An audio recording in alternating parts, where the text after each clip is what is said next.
Halo Sobat Sip. Pada tanggal 6 Januari 2025, Indonesia resmi menjadi anggota penuh dari BRICS.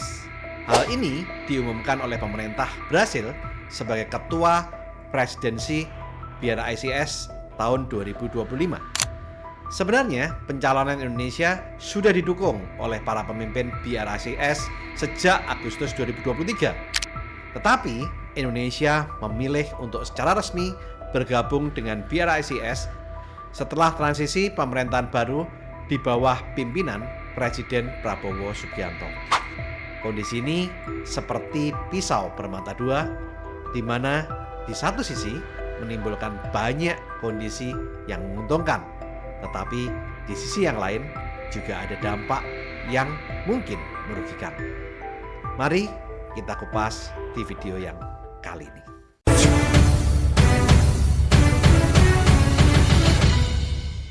Pada KTT BRICS Plus di Kazan, Rusia tanggal 23-24 Oktober 2024, Indonesia yang saat itu diwakili oleh Menteri Luar Negeri Republik Indonesia, Bapak Sugiono, menyampaikan keinginan untuk bergabung dalam kelompok Brasil, Rusia, India, China, dan Afrika Selatan atau kalau disingkat BRICS.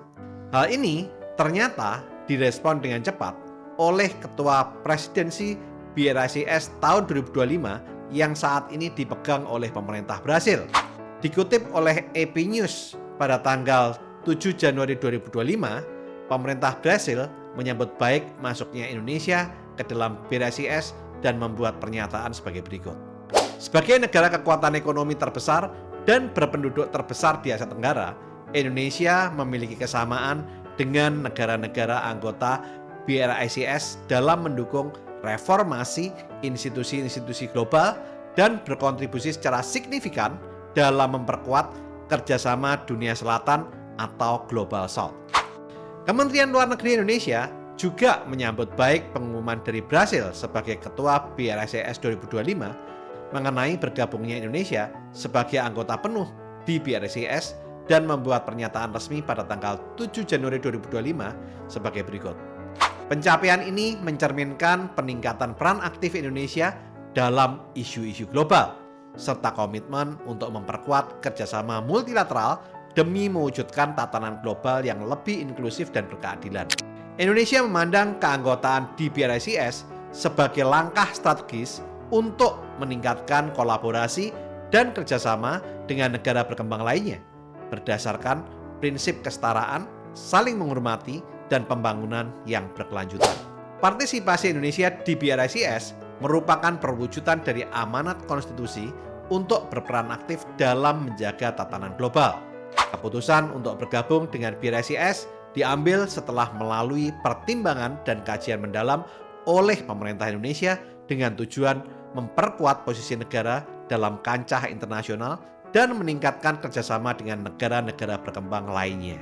Langkah ini diharapkan dapat membawa manfaat signifikan bagi perekonomian dan peran geopolitik Indonesia di masa yang akan datang. Indonesia telah dan akan terus melakukan komitmennya dalam menjembatani berbagai kepentingan di berbagai forum multilateral. Indonesia siap berpartisipasi secara konstruktif dalam berbagai inisiatif BRICS demi kepentingan masyarakat global. Seperti yang kita ketahui, BRICS dibentuk oleh Brasil, Rusia, India, dan China pada tahun 2009. Dan pada tahun 2010, Afrika Selatan bergabung.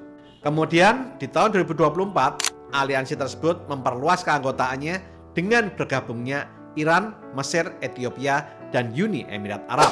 Arab Saudi sebenarnya juga diajak untuk bergabung, tetapi masih belum memutuskan. Sedangkan Turki, Azerbaijan, dan Malaysia secara resmi telah mendaftarkan diri untuk bergabung dengan negara Asia Tenggara lain seperti Thailand dan Vietnam yang juga berminat untuk masuk BRICS. BRICS dibentuk sebagai penyeimbang terhadap kelompok G7 yang terdiri dari negara-negara maju. Sebelum Indonesia bergabung menjadi anggota BRICS, blok ini menyumbang hampir 45% populasi dunia dan 35% produk domestik bruto global dengan metode pengukuran menggunakan paritas daya beli. Anggota BRICS mempunyai kepentingan menjalin dukungan untuk reformasi lembaga tata kelola global. Di samping itu, BRICS juga berkontribusi secara signifikan terhadap penguatan kerjasama negara-negara berkembang. Hal ini sejalan dengan tema Brasil untuk masa kepresidenan BRICS tahun 2025, yaitu meningkatkan kerjasama global selatan untuk tata kelola yang lebih inklusif dan berkelanjutan. China menyambut baik dan mengucapkan selamat kepada Indonesia atas keanggotaan penuh Indonesia di BRICS. Hal ini diungkapkan oleh juru bicara Kementerian Luar Negeri Cina dalam halaman resmi Kementerian Luar Negeri Cina tidak lama setelah pengumuman berhasil. Keputusan Indonesia untuk bergabung dengan BRICS sesuai dengan prinsip politik luar negeri bebas aktif yang telah menjadi dasar diplomasi Indonesia sejak awal kemerdekaan. Politik bebas aktif berarti bebas karena Indonesia tidak memihak blok kekuatan tertentu, dan aktif karena berkontribusi terhadap perdamaian serta keadilan internasional. Bergabung dengan BRICS tidak serta-merta bertentangan dengan prinsip bebas aktif, karena BRICS bukan aliansi militer seperti NATO atau blok geopolitik seperti Perang Dingin, tetapi lebih merupakan platform ekonomi dan kerjasama global. Langkah ini bisa dianggap sejalan dengan politik bebas aktif, karena Indonesia tetap memiliki kebebasan untuk menentukan kebijakan luar negerinya tanpa terikat pada dominasi negara tertentu. Dengan bergabungnya Indonesia ke BRICS akan memperkuat posisi Indonesia di panggung internasional, khususnya dalam isu-isu ekonomi global, perubahan iklim, dan kesetaraan pembangunan. Keanggotaan ini memungkinkan Indonesia untuk memperkuat kerjasama dengan negara-negara berkembang yang lain, sambil tetap menjaga hubungan baik dengan negara-negara Barat, termasuk Amerika Serikat dan Uni Eropa. Bergabungnya Indonesia dalam BRICS menunjukkan sikap aktif untuk berkontribusi dalam membentuk tatanan dunia multipolar yang lebih inklusif. Indonesia dapat memanfaatkan BRICS untuk mengurangi ketergantungan ekonomi terhadap negara-negara Barat sambil tetap menjaga keseimbangan hubungan. Dengan dukungan BRICS, Indonesia dapat memperkuat hilirisasi sumber daya alam, menarik investasi dari negara-negara anggota BRICS, dan memperluas akses pasar. Keanggotaan di BRICS adalah merupakan bagian dari strategi Indonesia untuk menjaga keseimbangan kekuatan dan diversifikasi hubungan ekonomi. Akan tetapi, bergabungnya Indonesia ke BRICS tantangan netralitas, karena BRICS sering dipandang sebagai tandingan ekonomi terhadap dominasi Barat, khususnya Amerika Serikat dan Uni Eropa. Dan hal ini bisa menimbulkan persepsi bahwa Indonesia condong ke salah satu sisi kekuatan global. Beberapa anggota BRICS seperti Rusia dan China memiliki hubungan tegang dengan negara-negara Barat. Hal ini bisa menjadi tantangan bagi Indonesia untuk menjaga netralitas dan tidak terseret ke dalam konflik geopolitik. Indonesia perlu berhati-hati agar tidak terlihat memihak dan memastikan bahwa partisipasinya di BRICS tidak mengurangi hubungan strategisnya dengan negara-negara di luar BRICS. Untuk memastikan keanggotaan di BRICS tidak bertentangan dengan prinsip bebas aktif, Indonesia perlu yang pertama mempertegas posisi dengan menyatakan bahwa partisipasi dalam BRICS tidak berarti menolak kerjasama dengan negara-negara lain di luar BRICS. Yang kedua, berperan sebagai penyeimbang dengan memanfaatkan platform BRICS untuk menjadi jembatan dialog untuk negara-negara berkembang dan negara maju. Yang ketiga, meningkatkan diplomasi ekonomi dengan berfokus pada manfaat ekonomi dari keanggotaan BRICS tanpa melupakan peran aktif dalam isu perdamaian dan stabilitas global. Walaupun begitu, bergabungnya Indonesia dalam kelompok negara BRICS bisa menjadi pisau bermata dua. Di satu sisi, hal tersebut menguntungkan, tetapi di sisi lain juga beresiko bagi Indonesia. Ada beberapa dampak dengan bergabungnya Indonesia di BRICS. Seperti yang pertama, kita kupas dulu tentang sentimen positif yang berupa peluang ekonomi baru.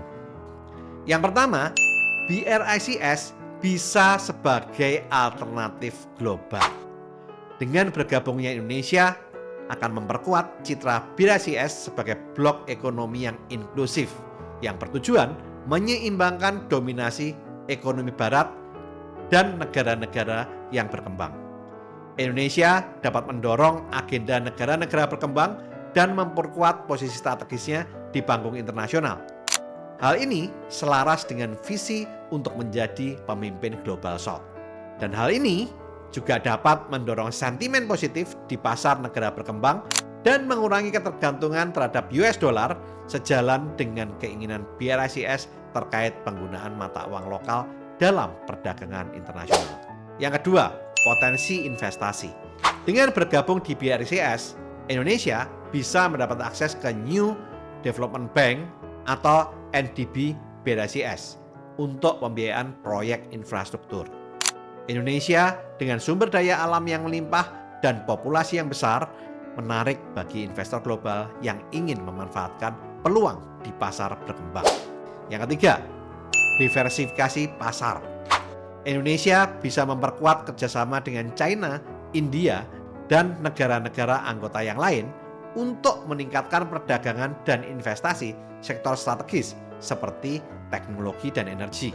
BRICS juga bisa membuka peluang mengakses pasar negara anggota yang lain meskipun perdagangan intra-BRICS saat ini masih terbatas. Di samping itu, bergabungnya Indonesia memberikan pasar alternatif bagi perusahaan dan investor global yang ingin mengurangi resiko dari ketergantungan pada pasar Amerika Serikat ataupun Eropa. Yang kedua, di samping sentimen positif yang akan diterima, ada juga sentimen negatif atau pendapat yang skeptis. Yaitu yang pertama, Indonesia bisa jadi lebih tergantung pada negara BRICS, khususnya tentang teknologi dan produk, sehingga meningkatkan potensi banjir produk asing terutama dari Cina. Yang kedua, kredibilitas reformasi, di mana pelaku pasar skeptis tentang sejauh mana Indonesia dapat memanfaatkan keanggotaannya di BRICS untuk mempercepat pertumbuhan ekonomi atau reformasi struktural. Yang ketiga, ketidakpastian geopolitik. Beberapa pelaku pasar melihat BRICS sebagai tandingan terhadap blok barat, terutama karena dominasi Cina dan Rusia di dalamnya. Hal ini bisa memicu kekhawatiran di kalangan investor barat terkait stabilitas geopolitik di Indonesia. Di samping itu, hubungan antara Indonesia dan Amerika Serikat bisa terpengaruh karena keanggotaan Indonesia di BRICS. Investor global khawatir bahwa Indonesia akan kehilangan akses ke pasar Amerika Serikat atau investasi dari negara-negara barat. Apalagi Presiden terpilih Amerika Serikat Donald Trump telah mengeluarkan ancaman keras terhadap negara-negara anggota BRICS, yaitu Brasil, Rusia, India, China, dan Afrika Selatan, serta anggota baru seperti Mesir, Ethiopia, Iran, dan Uni Emirat Arab yang berencana mengurangi ketergantungan pada US dollar dalam perdagangan internasional. Trump menyatakan, jika negara-negara tersebut menciptakan atau mendukung mata uang alternatif untuk menggantikan US dollar, mereka akan menghadapi tarif 100% dan kehilangan akses ke pasar ekonomi Amerika Serikat. Ancaman ini muncul di tengah upaya negara-negara BRICS untuk mendiversifikasi sistem pembayaran internasional dan mengurangi dominasi US dollar.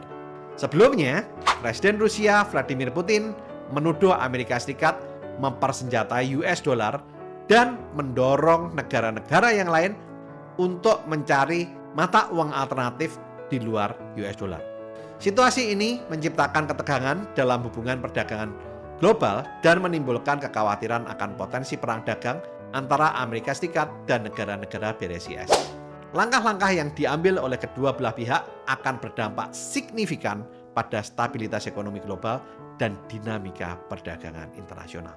Dalam hal ini, Indonesia sebagai anggota baru BRICS perlu mempertimbangkan dampak dari ancaman Donald Trump terhadap kebijakan perdagangan dan hubungan diplomatiknya dengan Amerika Serikat. Pemerintah Indonesia diharapkan melakukan evaluasi menyeluruh untuk menyeimbangkan kepentingan nasional dalam konteks dinamika geopolitik yang berkembang. Karena dalam hal ini, Amerika Serikat memiliki ekonomi yang sangat besar dan beragam, sehingga ekspornya mencakup berbagai sektor utama. Yang pertama, teknologi dan elektronik seperti komputer, software, semikonduktor, dan peralatan telekomunikasi. Yang kedua, pesawat komersial seperti Boeing, peralatan militer, satelit, dan suku cadang pesawat. Yang ketiga, energi, baik minyak dan gas seperti minyak mentah, gas alam cair atau LNG, dan produk olahan seperti bensin dan solar. Yang keempat, produk pertanian dengan produk utama kedelai, jagung, gandum, kapas, daging, dan hasil perikanan. Yang kelima, kendaraan dan suku cadang dengan produk utama mobil, truk, mesin pertanian, dan suku cadang kendaraan. Yang keenam, bahan kimia dan farmasi seperti produk farmasi, pestisida, plastik, dan bahan kimia industri. Yang ketujuh, jasa dengan produk utama teknologi informasi, pendidikan atau university, lisensi, software, film, dan konsultan bisnis. Sementara itu, ekspor Indonesia ke seluruh dunia mencerminkan kekayaan sumber daya alamnya, basis industri yang kuat, dan posisi strategis dalam perdagangan global. Dalam hal ini, produk-produk yang diekspor adalah yang pertama, bahan mentah dan komoditas, yaitu batu bara. Indonesia merupakan salah satu eksportir batu bara terbesar di dunia, terutama batu bara termal untuk pembangkit listrik yang menyumbang sebagian besar pendapatan negara dari sektor tambang. Indonesia juga merupakan produsen dan eksportir CPO atau minyak sawit mentah dan produk turunannya seperti biodiesel dan olein yang terbesar di dunia. Indonesia juga produsen biji nikel, ferronikel, dan produk nikel olahan seperti stainless steel. Indonesia juga merupakan salah satu eksportir utama LNG atau minyak dan gas alam cair. Indonesia juga punya produk-produk pertanian.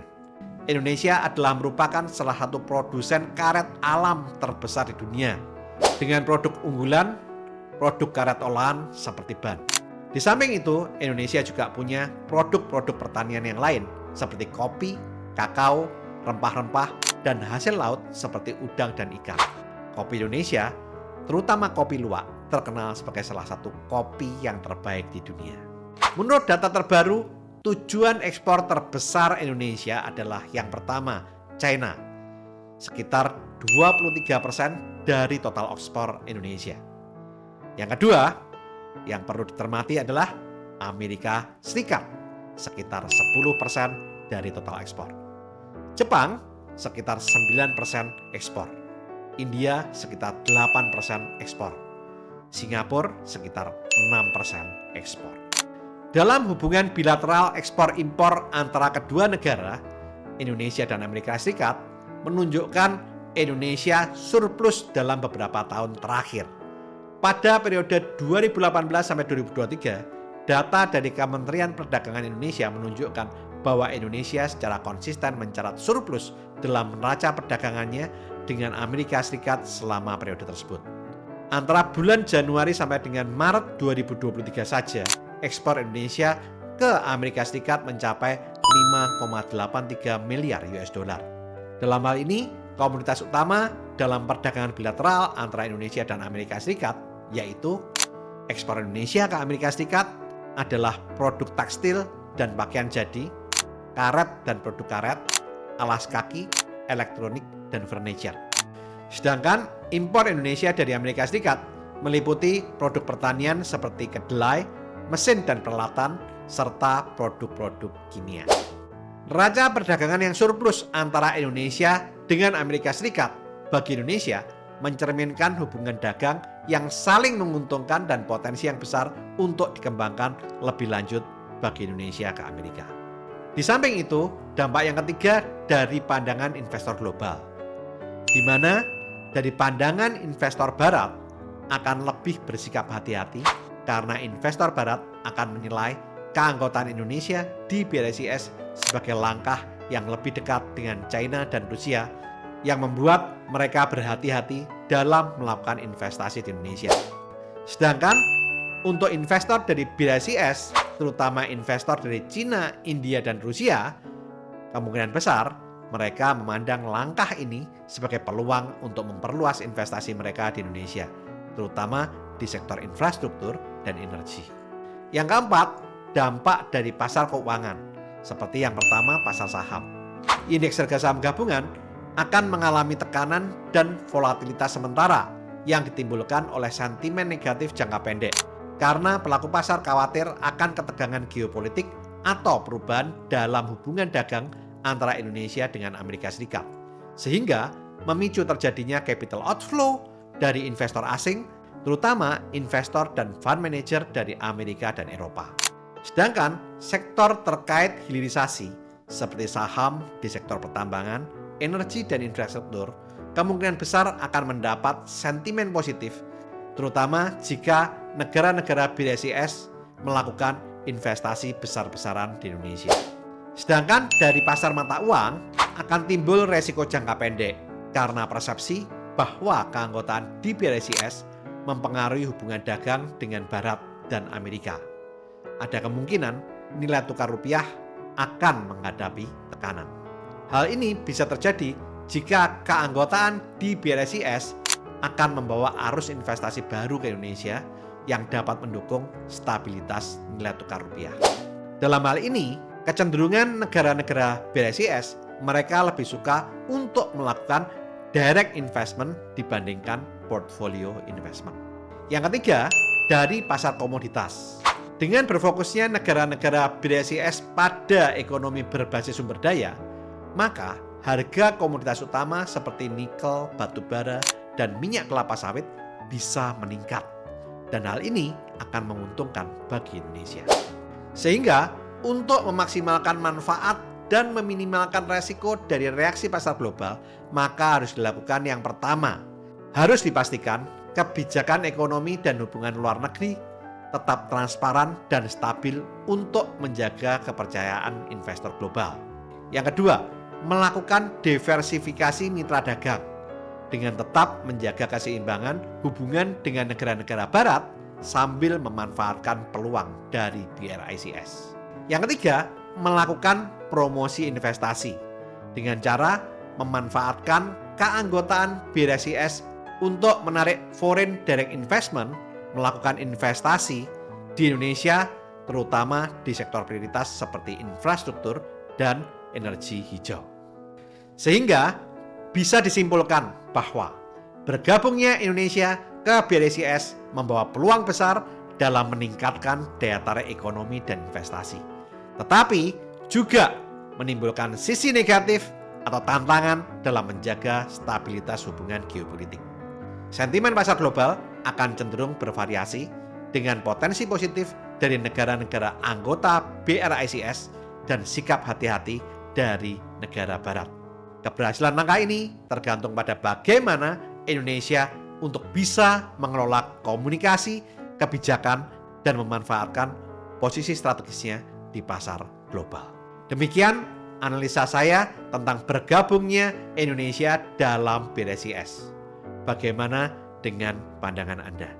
Silahkan ditulis di kolom komentar. Oke, lakukan terus saving, investing, protecting agar hidup Anda makin sip.